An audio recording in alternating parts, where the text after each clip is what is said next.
directed at Torey.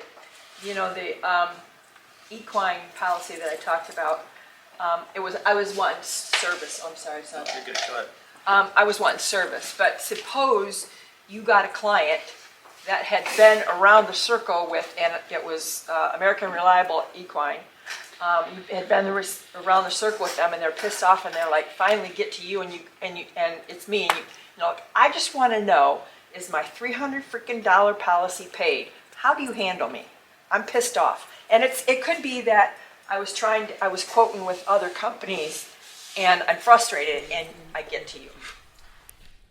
Compassion, empathy, and then critical thinking. I mean, if you, first off, you understand that there's a problem, you don't try to tell someone there's not. And then I think the second part is that you relate why it's a problem. I think most people, kind of to your point too, you use the equine policy, but I was thinking about it earlier when we were talking about pain. You know, people don't know why the premium's going up. People don't know. People just tell them the price is high. And when they get to someone who recognizes, yeah, it is high, how long have you guys been there? You start asking better questions. You're realizing where they're coming from with that. And then the critical thinking part is you explain to them, hey, this is what's going on. And I don't think people are getting told that, kind of even your situation where I just want to know it's paid. Why is no one telling me is it paid or not? What's the problem? Well, we know the problem, and we also have solutions, and you want to be able to explain that to someone, because that to me that's genuine. Telling someone the price is high, yeah, the price is high right now, everybody's high. That's not solving the problem. That's not hearing them out. That's just reiterating what everybody else is saying.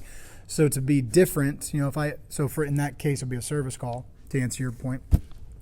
If it came to me and I had to handle it, my feeling is, how do I do it differently than what's been happening before? And they'll tell you what people have been doing. You probably did too. I got transferred here. I got transferred to this person. Everyone's saying it's not paid or it is paid. What's the problem? You know that's there. How am I going to do it differently? I'll give you all one of my secret tips that I've really worked well for me is note taking.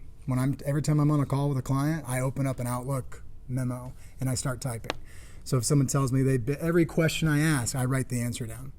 And at the end of that call, when you take all the nuggets, get rid of the stuff that probably we don't need to notate or comment on.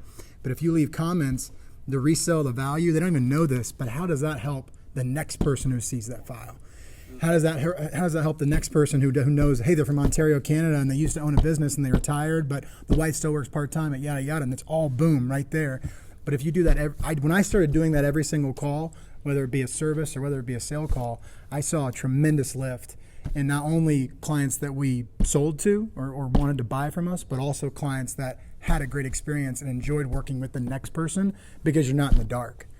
And I think it goes back to that too, is how do you resell the value? You put those notes in there so the next person makes their job so much easier, whoever it be.